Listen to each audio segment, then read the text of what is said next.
My husband thought I was cheating, but I was really testing his. Did he confess her secret? Find out in this shocking social experiment. Let me start from the beginning. My name's Rachel, and I've been married to Matt for nearly 7 years. We met in college. I was studying social work. He was a business major with a sarcastic grin and an obsession with black coffee. Our love wasn't some fairy tale. We fought, we struggled financially in the early years, but we made it through.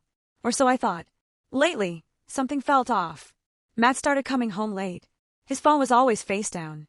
He wasn't cruel or mean, just distant. Emotionally gone. No more forehead kisses. No more spontaneous texts saying, "Miss you." And sex. Non-existent. I tried to bring it up, gently at first, then more directly. He'd always wave it off. Work's been brutal, or just tired, babe. But my gut was screaming. I confided in my best friend, Lisa, who's unfortunately too familiar with infidelity. Her ex-husband cheated on her for years. She said, if he's hiding something, you might have to push him to come clean. And that's when the idea was born. An emotional sting operation. I created a fake name, Chris, a made-up coworker from my job at the nonprofit. I dropped subtle hints about Chris for a few weeks. Then, one day, I left my phone unlocked on purpose, with a fake flirty text conversation visible. Just enough to spark curiosity. Matt didn't say anything that night, or the next. But I noticed his jaw tighten every time I mentioned work. He was watching me. Good. That's what I wanted. Then came the main act. A phone call from Chris, orchestrated with Lisa's help. She borrowed a voice changer app and called me while I was making dinner with Matt in the kitchen. The call was just vague enough. Hey, babe, last night was incredible. I still can't believe we actually did that. I pretended to freeze. Fumbled the phone. Acted panicked. Wrong number. I laughed nervously and ran to the bathroom. It worked. That night, Matt barely spoke. He stared at the TV like it had the answers to the universe. I watched him unravel in silence, waiting, just waiting for him to admit something. Anything. I was convinced he had a secret, too. And he did, but it wasn't what I thought. 3 days later, I got home from work and found Matt in the living room. Suitcase packed. His hands were shaking. I know about Chris, he said, his voice low, broken. I didn't want to believe it, but the pieces make sense now. Wait, Matt. I started, but he cut me off. I never cheated on you, Rachel. Not once. But I've been distant because I was diagnosed with early-onset Parkinson's. I didn't know how to tell you. I was scared you'd see me as weak or broken. I didn't want you to feel trapped. The ground vanished under my feet. I thought I was setting a trap for him, but I was the one caught in it. And then he left. The fake affair. The lies. The manipulation. All for a confession that never existed. I sat alone in the living room, numb, realizing too late that trust, once broken, doesn't always come back. But this isn't the end of the story. Because Matt may have walked away quietly, but he wasn't going to stay quiet for long. It had been 3 weeks since Matt left. No texts. No calls. Not even an email. Just silence. At first, I told myself he'd cool down, maybe even realize I didn't really cheat. I rehearsed the speech I'd give him, how it was just a test because I felt neglected, how I knew something was wrong and I panicked, how I only faked the whole thing to force honesty between us. But the truth is, I wasn't trying to fix anything.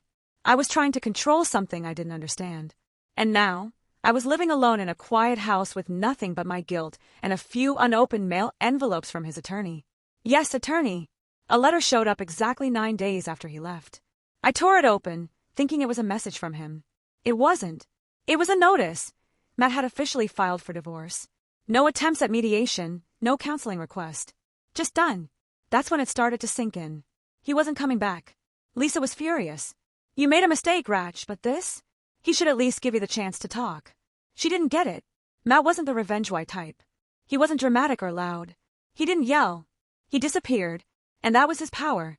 That's how he punished me, by walking out of my life and making sure I knew he meant it. But the real revenge came slowly. First, he emptied the joint savings, which, legally, he had the right to do since we weren't separated yet. $20,000 gone. That was our vacation fund, our emergency buffer, our future. I cried when I checked the account. I texted him. You emptied the account. Why? He replied in one word. You earned it. Then, I found out through LinkedIn that he had left his job and taken a new role in Oregon. We lived in Dallas. We had built a life in Texas. And just like that, he was starting over, across the country. I wasn't just losing him. I was losing the life we built. But the worst part, Everyone started to find out. Not because I told them, but because he did. It started subtly. His sister unfollowed me on Instagram. Then his mom stopped responding to my texts. I called her one night, desperate for comfort, and she said, "Rachel, I love you. But what you did to Matt, it was cruel. You knew how hard things were for him." I had no words. How did they know? He never posted anything. But word spread. Quietly. Honestly. Without exaggeration. Matt didn't smear my name. He didn't lie. He just told the truth. Calmly. Completely. And the truth was damning. I faked an affair to manipulate him while he was battling a life-altering diagnosis in silence. That's when the guilt turned to shame. I reached out one last time. I wrote him a letter. I didn't defend myself. I didn't ask for anything. I just said I was sorry. I mailed it. He never replied. But karma? Oh, karma didn't forget me. Because just when I thought I'd hit rock bottom, I got a phone call. From Matt's lawyer. And the revenge? It wasn't just emotional. It was financial. The voicemail was brief. "Mrs. Turner, this is Peter Marshall, Matthew Turner's legal counsel. We need to discuss your pending financial responsibilities regarding the divorce settlement. Please return my call at your earliest convenience." My stomach dropped. I had assumed things would be simple. No kids. No messy assets beyond our savings, which he already emptied. I never expected that the man I wronged, the one who walked away without shouting, blocking, or breaking anything, would strike back in a way I never saw coming. I returned the call the next morning. Mr. Marshall was all professionalism. No sympathy in his voice. "Matthew has decided to include damages related to reputational harm and emotional distress. He is also contesting ownership of your home, citing financial contributions over the past 5 years while you were partially unemployed." I was stunned. Wait, he's trying to take the house. Yes, he's willing to settle out of court, but the terms are non-negotiable. He keeps the house. You relinquish all claims to alimony. In exchange, he waives pursuit of further damages. I couldn't breathe. The house wasn't just a building. It was our home. My sanctuary. I helped pick the tiles, the light fixtures, every damn photo on the wall. But I also knew Matt had paid most of the mortgage while I was between jobs. Legally, he had a case. Emotionally, I had no defense. I called Lisa, hoping she'd tell me it was unfair. But all she said was, "You knew this would come back around, Rach. I love you, but you need to own this." So I signed the papers. I packed up everything I owned in 2 weekends and moved into a 1-bedroom rental 30 minutes away. My savings were thin. My reputation among our mutual friends tarnished. Most people assumed I cheated, and honestly, trying to explain that I faked cheating somehow sounded worse. But life has a way of forcing you to sit with your mistakes. And I did. I sat in silence more than I ever had in my life. I went to therapy. I started journaling. I deleted the fake texts. I threw away the burner sim I used for Chris. I stared at the truth until I couldn't hide from it anymore. I ruined my marriage not because Matt was unfaithful, but because I didn't trust him enough to believe he wasn't. Then, something unexpected happened. 3 months after the divorce, I got a letter in the mail. Handwritten. No return address. It was from Matt. "Rachel, I'm not writing to reopen old wounds. I'm writing to tell you something I couldn't say when I left. I loved you. Deeply. Even when you doubted me. Even when you broke my heart with that phone call from Chris. But love doesn't survive without trust.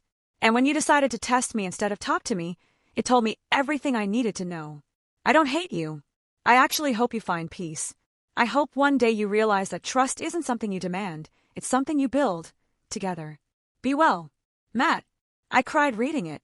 Not because he forgave me, but because he didn't need to destroy me to win. He let me destroy myself.